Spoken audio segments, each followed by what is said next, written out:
सांपला राज्यसभा सांसद दीपेंद्र सिंह हुड्डा ने कहा कि प्रदेश की गठबंधन सरकार ने जनहित का एक भी काम नहीं किया, बल्कि लूट पर झूठ की राजनीति कर रही है। एक तरह से प्रदेश को बर्बाद किया जा रहा है। कांग्रेस शासनकाल के दौरान विकास के मामले में प्रदेश नंबर 1 पर था, लेकिन आज बेरोजगारी व अपराध के मामले में देश में प्रदेश नंबर 1 पर पहुंच गया है, जो कि शर्मनाक है। राज्यसभा सांसद ने सरकार की खेल नीति पर भी सवाल उठाए और कहा कि हुड्डा सरकार के कार्यक्रम के दौरान करीब 700 खिलाड़ियों को खेल नीति के चलते विभिन्न पदों पर नियुक्त किया गया था। यहाँ तक कि खिलाड़ियों को सीधा डीएसपी तक भर्ती किया गया, लेकिन भाजपा सरकार ने खिलाड़ियों का सम्मान करने के बजाय उनका अपमान किया है। उन्होंने कहा कि ओलंपिक पदक विजेता साक्षी मलिक को एमडीयू के उप निदेशक के पद पर नियुक्त करने की घोषणा सरकार ने की थी, लेकिन अभी तक उसे इस पद पर नियुक्त नहीं किया गया, जो कि खिलाड़ियों के साथ बहुत बड़ा धोखा है। रविवार को सांसद दीपेंद्र हुड्डा ने हलके के कई गाँवों में आयोजित कार्यक्रमों में शिरकत की। गाँव मोरखेड़ी में आयोजित कार्यक्रम के बाद पत्रकारों से बातचीत करते हुए उन्होंने कहा कि कितने शर्म की बात है कि करीब 115 दिनों से किसान शांतिपूर्ण आंदोलन कर रहे हैं, लेकिन सरकार हठधर्मिता पर अड़ी हुई है। उन्होंने कहा कि केंद्र सरकार 3 कृषि कानून वापस न लेकर किसानों के साथ अन्याय कर रही है। सांसद ने केंद्र सरकार से हठधर्मिता छोड़कर तुरंत किसान आंदोलन के समाधान करने की मांग की। उन्होंने प्रदेश की भाजपा जसपा गठबंधन सरकार पर भी निशाना साधा और कहा कि गठबंधन सरकार प्रदेश को बर्बाद करने पर तुली है। आज प्रत्येक वर्ग सरकार से परेशान है। उन्होंने कहा कि पिछले 6 माह के दौरान प्रदेश में न तो कोई बड़ा प्रोजेक्ट लगा है और न ही जनहित में कार्य किए गए। इसके बावजूद भी सरकार पर कर्जा कई दुगना बढ़ गया है। प्रदेश में विकास का पहिया तो एक तरह से जाम हो गया है। इस दौरान काफी संख्या में ग्रामीणों ने सांसद दीपेंद्र हुड्डा से बिजली पानी की समस्या भी रखी और बेमौसम बारिश से खराब हुई फसलों के मुआवजे की भी मांग की। वहीं सांपला नगर पालिका के सदस्यों ने, जिसमें परमेंद्र ओहलान, अंकित ओहलान व मनोज ओहलान ने भी सांपला की समस्याओं से अवगत कराया। पार्षदों का कहना था कि सांपला नगर पालिका बने करीब 3 महीने के आसपास हो गया है, लेकिन अभी तक कोई भी सांपला के विकास के कार्यों के लिए कोई भी रूपरेखा तैयार नहीं की गई है, जिससे सांपला वासियों में काफी रोष है।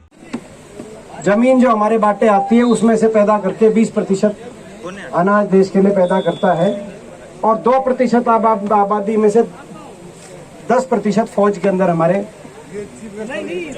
जवान जाते हैं। उसके साथ साथ खेल के अंदर आज ओलंपिक, कॉमनवेल्थ और एशियाई खेलों की बात हो, वर्ल्ड चैंपियनशिप्स की बात हो, तो लगभग 35 से 40% मेडल अकेले हरियाणा प्रदेश 2% आबादी जिसका हिस्सा हो देश में, वो अगर 35% देश के 1/3 से ज्यादा मेडल अगर लेके आए तो मैं समझता हूँ ये जो नारा है, ये नारा जय जवान जय किसान और उसके साथ जय पहलवान भी होना चाहिए।